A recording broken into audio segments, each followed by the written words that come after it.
Il y a cette déclaration du régime militaire au Niger, régime qui accuse la France de déployer ses forces dans plusieurs pays ouest-africains en vue d'une agression contre le Niger. Je cite Emmanuel Macron, de son côté, dit n'accorder aucune légitimité aux déclarations des putschistes. Les précisions de notre correspondant sur place, Kaoura Magassa. C'est à la télévision nationale que le colonel-major Amadou Abdraman, porte-parole du gouvernement de transition, a lu un communiqué dans lequel il accuse la France de préparer une intervention militaire depuis l'extérieur du pays.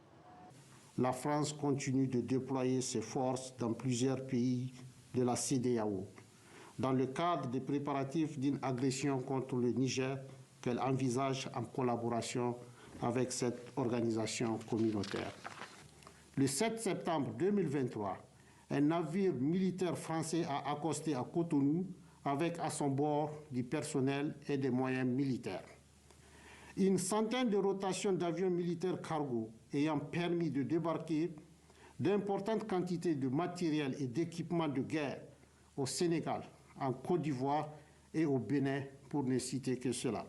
Contacté, l'état-major français précise qu'il n'y a pas de préparation d'opération en cours au Niger. La France confirme bien être présente au Sénégal, en Côte d'Ivoire et au large du Bénin, mais dans le cadre de l'opération Corimbe, une opération de sécurisation maritime du golfe de Guinée et de lutte contre la pêche illicite et le narcotrafic. Concernant les 1500 soldats toujours présents au Niger, Niamey exige toujours leur retrait. La France a confirmé en début de semaine des échanges sur les mouvements de certains éléments français, mais se refuse toujours à parler de retrait.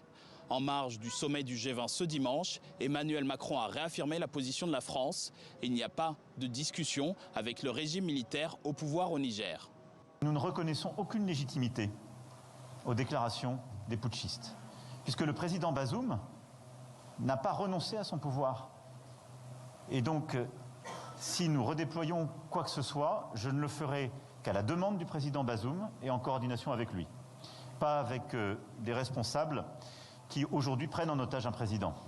Ce dimanche est organisée une manifestation de soutien aux autorités militaires. Depuis le 3 août et la dénonciation des accords de défense avec la France, de nombreuses manifestations sont organisées à Niamey et dans le reste du pays tous les week-ends pour demander le départ des soldats français et de l'ambassadeur de France Sylvain Ité, déclaré persona non grata par le régime militaire.